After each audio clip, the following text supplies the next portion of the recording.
Hello students, welcome back to my channel chemistry with Sakshi. Previous lecture में हमने देखा था इलेक्ट्रोमैग्नेटिक स्पेक्ट्रम कितने टाइप्स के होते हैं, और उसके पहले वीडियो में हमने वेव थ्योरी के बारे में देखा था कि एक इलेक्ट्रोमैग्नेटिक रेडिएशन जो होती है उसकी वेव थ्योरी क्या होती है। अब हम देखेंगे कि particle nature of electromagnetic radiation.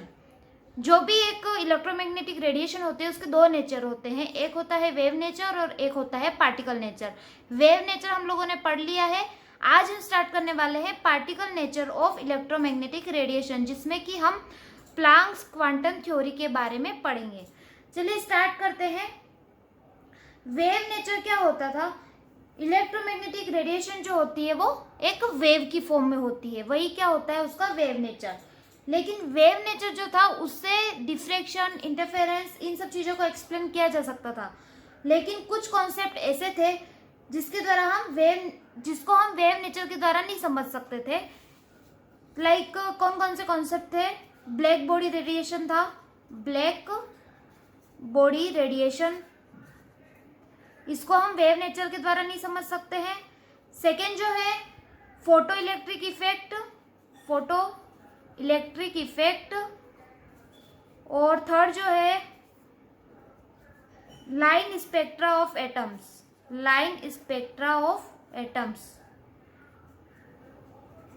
With special reference of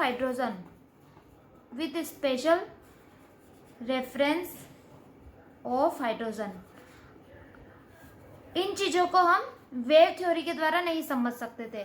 black body radiation क्या होता है, फोटो इलेक्ट्रिक इफेक्ट क्या होता है और लाइन स्पेक्ट्रा क्या होता है किसी भी एटम का, तो एक एक करके हम स्टडी करेंगे। आज हम स्टार्ट करेंगे ब्लैक बॉडी रेडिएशन और उसके बाद पढ़ेंगे हम प्लांक क्वांटम थ्योरी। स्टार्ट करते हैं हम ब्लैक बॉडी रेडिएशन से। हमारी हेडिंग है आज की ब्लैक बॉडी रेडिएशन। ये क्या होता है बच्चों? कोई भी एक, मान लो ये कोई भी एक बॉडी है, ठीक है। अब इस बॉडी में से हम क्या कर रहे हैं, यहाँ से इलेक्ट्रोमैग्नेटिक रेडिएशन पास कर रहे हैं, या फिर कोई व्हाइट लाइट है। व्हाइट लाइट क्या होती है? विबग्योर, जिसको 7 कलर होते हैं, जिसको मिला के क्या होता है, व्हाइट लाइट बनती है, ठीक है। अब ये व्हाइट लाइट है, इसकी वेवलेंथ अलग अलग है, मान लो λ1 है, इसकी λ2 है, λ3 है, इस प्रकार से सारी वेवलेंथ है। और एक बॉडी पे जब हम गिराते हैं इस इलेक्ट्रोमैग्नेटिक रेडिएशन को, तो 3 कंडीशन हो सकती है बच्चों। क्या क्या कंडीशन हो सकती है? एक तो वो रेडिएशन है वो एब्जॉर्ब हो जाएगी, सेकेंड जो है रिफ्लेक्टेड हो जाएगी, और थर्ड क्या करेगी, ट्रांसमिट हो जाएगी, ट्रांसमिटेड, ठीक है। अब ये क्या होता है? एब्जॉर्ब का मतलब क्या हुआ कि जैसे ही कोई इलेक्ट्रोमैग्नेटिक रेडिएशन यहाँ से आ रही है तो क्या होगा कि वो इस बॉडी में अपने अंदर क्या कर लेगी, वो एब्जॉर्ब कर लेगी। रिफ्लेक्टेड मतलब जैसे ही ये इलेक्ट्रोमैग्नेटिक रेडिएशन गुजरी तो वो क्या हो जाएगी, उससे टकरा के वापस चली जाएगी, जिससे कि हमको कलर दिखता है। हमारी आईज जो कलर देख पाती है, हम जिसके द्वारा देख पाते हैं जो भी चीज को, तो वो क्या किसके कारण देख पाते हैं? रिफ्लेक्शन के कारण।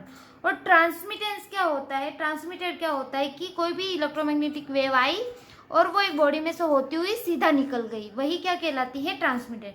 तो कोई भी एक बॉडी है, उसमें अगर इलेक्ट्रोमैग्नेटिक वेव जो है वो गुजारेंगे तो क्या 3 कंडीशन हो सकती है, एब्जॉर्ब हो सकता है, रिफ्लेक्ट हो सकता है और ट्रांसमिट हो सकता है। ये एक नॉर्मल जनरल बॉडी की बात है। अब हम बात करते हैं ब्लैक बॉडी क्या होती है। ब्लैक बॉडी में क्या होता है बच्चों? मान लो कि ये एक ब्लैक बॉडी है। अब इस ब्लैक बॉडी में यहाँ पे हम एक क्या रखेंगे, छोटा होल रखेंगे, एक स्मॉल होल रखेंगे, जिससे कि हम क्या इलेक्ट्रोमैग्नेटिक रेडिएशन को यहाँ से गुजार सकते हैं, ठीक है। तो एक इलेक्ट्रोमैग्नेटिक रेडिएशन यहाँ से आ रही है और फिर क्या होगा, ये इसके अंदर टकराती रहेगी और ये इस प्रकार से इस पूरी बॉडी में क्या होगी, घूमती रहेगी, लाइक दिस, इस प्रकार से, ठीक है। तो इसका मतलब क्या हुआ कि जब भी हम एक टीनी होल इसलिए रखते हैं क्योंकि इलेक्ट्रोमैग्नेटिक रेडिएशन को क्या कर सकते हैं, गुजार सकते हैं। उससे क्या होगा, जब ये अंदर जाएगी तो क्या होगा, ये इस बॉडी पे क्या करेगी, टकराती रहेगी, मतलब एमिट होगी और ये अपने अंदर इस रेडिएशन को एब्जॉर्ब कर लेगा। ये ना तो रिफ्लेक्ट होगी ना ही ट्रांसमिट होगी, ना ही इससे टकरा के वापस बाहर निकलेगी और ना ही ट्रांसमिट होगी कि नहीं सीधा निकल जाए। तो ब्लैक बॉडी यही होती है कि ये रेडिएशन को एब्जॉर्ब कर लेती है और एमिट कर लेती है। तो मतलब इसको यूं बोल सकते हैं कि ये परफेक्ट एब्जॉर्बर होता है और परफेक्ट एमिटर का काम करती है ब्लैक बॉडी। ठीक है, अब इसका नाम ब्लैक बॉडी ही क्यों रखा? इसमें जो ट्रांसमिटेंस होता है, ट्रांसमिटेंस और रिफ्लेक्शन, ये दोनों नहीं होता है, मतलब ये जीरो होता है। इसमें ट्रांसमिटेंस और रिफ्लेक्शन नहीं होता है, लेकिन क्या होता है इसमें, ये परफेक्ट एब्जॉर्बर होती है, परफेक्ट एब्जॉर्बर, और क्या होती है, परफेक्ट एमिटर होती है। क्लियर है इतना? ब्लैक बॉडी क्या होती है? जो कोई भी रेडिएशन को अपने अंदर एब्जॉर्ब कर ले और एमिट कर ले, वही क्या कहलाती है, एक ब्लैक बॉडी। अब इसका नाम ब्लैक बॉडी ही क्यों रखा? और कुछ भी नाम रख सकते थे। ब्लैक बॉडी नाम इसलिए रखा क्योंकि ब्लैक कलर जो होता है, सब लोग जानते हैं ब्लैक कलर जो होता है वो एक गुड एब्जॉर्बर होता है। जैसे कि हम ठंड के दिनों में ब्लैक कपड़े पहनना ज्यादा पसंद करते हैं। क्यों करते हैं? क्योंकि जैसे ही कोई रेडिएशन आएगी तो क्या होगा, वो अपने अंदर क्या कर लेगी, अच्छे से एब्जॉर्ब कर लेगी। उस कलर के द्वारा वो रेडिएशन क्या होगी, एब्जॉर्ब हो जाएगी, जिसके कारण हमें ठंडी में क्या गर्मी फील होती है उस ब्लैक कपड़ों के कारण। इसलिए हम डार्क कलर के कपड़े और ब्लैक कपड़े पहनना ज्यादा पसंद करते हैं। तो इसीलिए ब्लैक कलर जो होता है वो गुड एब्जॉर्बर का काम करता है, और ये ब्लैक बॉडी जो है वो भी गुड एब्जॉर्बर है और गुड एमिटर भी है। इसीलिए इसका नाम क्या रखा, ब्लैक बॉडी। क्लियर है इतना? अब इसकी डेफिनेशन लिख लेते हैं हम, ब्लैक बॉडी क्या होता है और ब्लैक बॉडी रेडिएशन क्या होती है। N ideal body which emits and absorb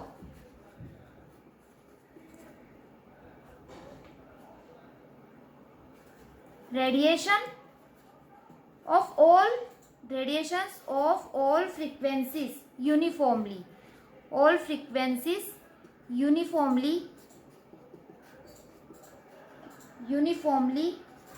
is called black body। मैंने जो समझा है वही लिखा है इसमें। एंड ब्लैक बॉडी रेडिएशन किसको कहते हैं? The radiation emitted by such body, इस टाइप की बॉडी से जो रेडिएशन एमिट हो रही है is called black body radiation.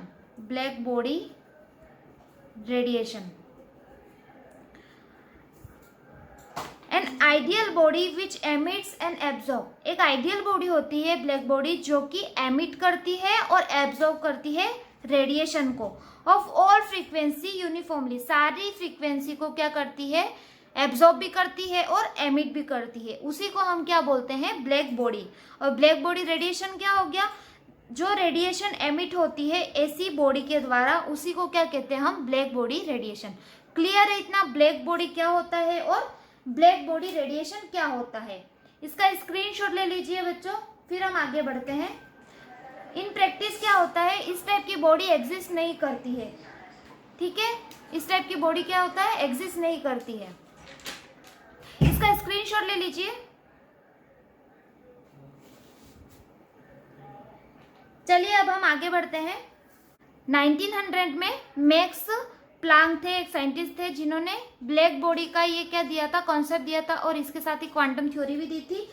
तो इन्होंने क्या कहा था कि हॉट ऑब्जेक्ट जो होते हैं, कोई भी हॉट ऑब्जेक्ट हो गया, वो क्या करते हैं, एमिट करते हैं electromagnetic radiation over a wide range of wavelength, मतलब कि बहुत सारी वेवलेंथ जो होती है उसकी फ्रीक्वेंसी को क्या करते हैं, ये एमिट करते हैं, रेडिएशन को एमिट करते हैं। क्लियर है? इसको हम एक एग्जांपल के द्वारा समझते हैं कि मैक्स प्लांक एक एग्जांपल लिया था। ये है हमारे पास एक आयरन की रॉड। इसको क्या करते हैं, जब हीट करते हैं हम, हीट किया तो हमने क्या देखा, आयरन की रॉड को हीट करने पर, जनरली एग्जांपल है ये कि इसको हीट करने पर क्या होता है, ये चेंज होता है डल रेड कलर में। इसका कलर पहले कैसा हो जाता है, डल रेड कलर। ठीक है, फिर क्या होता है, इसका टेम्परेचर इंक्रीज करते हैं तो ये चेंज हो जाता है मोर रेड कलर, मतलब इससे डल रेड से और ज्यादा रेड कलर हो जाता है, गहरा रेड कलर हो जाता है, ठीक है। फिर इसका टेम्परेचर और इंक्रीज करते हैं, और इंक्रीज करेंगे तो क्या हो जाएगा, ये व्हाइट कलर में चेंज हो जाएगा। और इसके बाद और इंक्रीज करेंगे इसका temperature, increase temperature, then it convert into blue colour, ठीक है। तो इस टाइप से होता है। आयरन रोड जो होती है उसको हीट किया जाता है तो ये अलग अलग कलर में चेंज होती रहती है। सबसे पहले ये डल रेड में चेंज होगी, फिर उसका टेम्परेचर और बढ़ाएंगे, ज्यादा से ज्यादा रेड कलर में कन्वर्ट होगी, फिर और बढ़ाएंगे तो व्हाइट, और फिर लास्ट में एक किस में कन्वर्ट हो जाती है, ब्लू कलर में। जैसा कि सब लोग जानते हैं कि जो विबग्योर जो होता है, विजिबल स्पेक्ट्रम जो होता है, उसमें कौन सा होता है, विबग्योर कलर होते हैं, 7 कलर होते हैं। कौन कौन से होते हैं, विबग्योर। तो यहां से जब हम देखते हैं विबग्योर में क्या होता है, जो वॉयलेट कलर होता है उसका वेवलेंथ जो होती है वो मिनिमम होती है, वेवलेंथ मिनिमम होती है, और यहाँ की जो वेवलेंथ होती है वो क्या होती है, मैक्सिमम होती है। रेड कलर की वेवलेंथ मिनिमम है, मतलब कि फ्रीक्वेंसी क्या होगी, मैक्सिमम। तो वॉयलेट जो कलर होता है उसकी फ्रीक्वेंसी कितनी होती है, मैक्सिमम। रेड कलर जो होता है उसकी फ्रीक्वेंसी कितनी होती है, मिनिमम, ठीक है। इतनी बात सब लोगों को पता है, हमने स्पेक्ट्रम वाले में देखा था। वॉयलेट जो होता है उसकी वेवलेंथ कम होती है, और रेड जो होता है उसकी वेवलेंथ मैक्सिमम होती है। तो इसमें देखेंगे हम, जब यहाँ पे कौन सा कलर है, रेड, और यहाँ पे लास्ट में कौन सा कलर है, ब्लू कलर है। तो रेड से स्टार्ट करते हैं, तो यहाँ पे लैम्डा जो है वो मैक्सिमम है तो फ्रीक्वेंसी मिनिमम है। डल रेड कलर की फ्रीक्वेंसी क्या होगी, मिनिमम। फिर जैसे जैसे टेम्परेचर इंक्रीज करेंगे, ब्लू तक लाएंगे तो उसकी फ्रीक्वेंसी क्या हो जाएगी, मैक्सिमम हो जाएगी। तो इसी पे एक बात कही थी मैक्स प्लांक ने कि intensity of radiation of different wavelength emitted by hot body depend upon its temperature. मतलब कि जो इंटेंसिटी होती है रेडिएशन की डिफरेंट वेवलेंथ की, तो कोई भी एक हॉट बॉडी है उसके द्वारा वो किस पे डिपेंड करती है, उसके टेम्परेचर पे। जैसे जैसे टेम्परेचर इंक्रीज करेंगे उसकी फ्रीक्वेंसी, इसकी इंटेंसिटी क्या होगी, बढ़ती जाएगी। क्लियर है गाइस इतना। इसको हम एक ग्राफ के द्वारा देखते हैं। एक ग्राफ है जिसमें कि यहाँ पे एक्स एक्सिस पर और यहाँ पे वाई एक्सिस पे, एक्स एक्सिस पर हम लेते हैं वेवलेंथ को, वेवलेंथ जिसको कि हम किससे डिनोट करते हैं, लैम्डा से, जो कि यहाँ पे नैनोमीटर में दे रखी है। और यहाँ पे वाई एक्सिस पर हम लेते हैं इंटेंसिटी को। तो हम क्या देखते हैं, जैसे जैसे वेवलेंथ यहाँ पे इंक्रीज हो रही है, यहाँ पे इंटेंसिटी इंक्रीज हो रही है, ठीक है।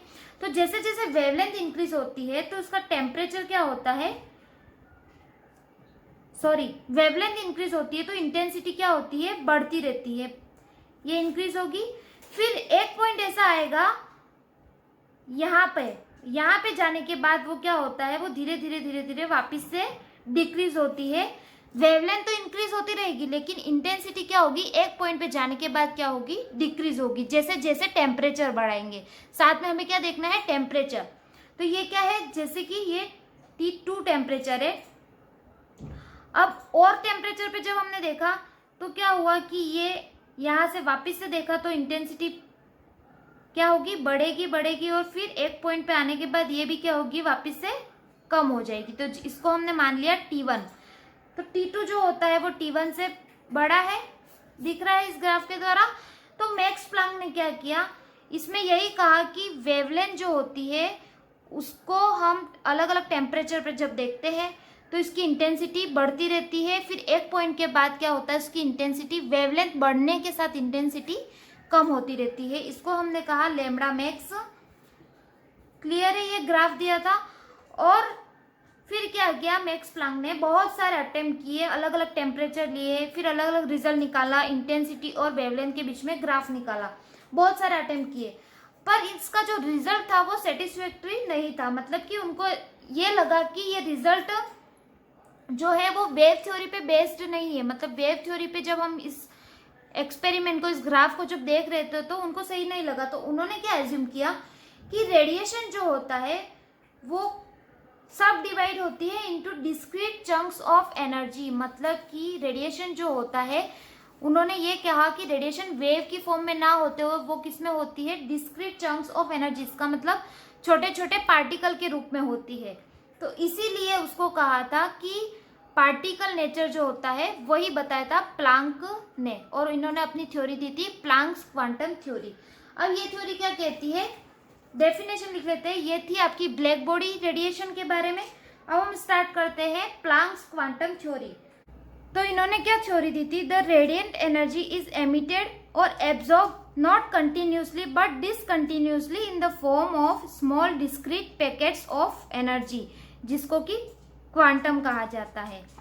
इसका मतलब क्या हुआ कि जो एनर्जी होती है रेडिएंट एनर्जी, वो एमिट होती है और एब्जॉर्ब होती है, वो कंटिन्यूस नहीं होती है बट डिसकंटिन्यूस होती है इन the form of small discrete packets के रूप में होती है।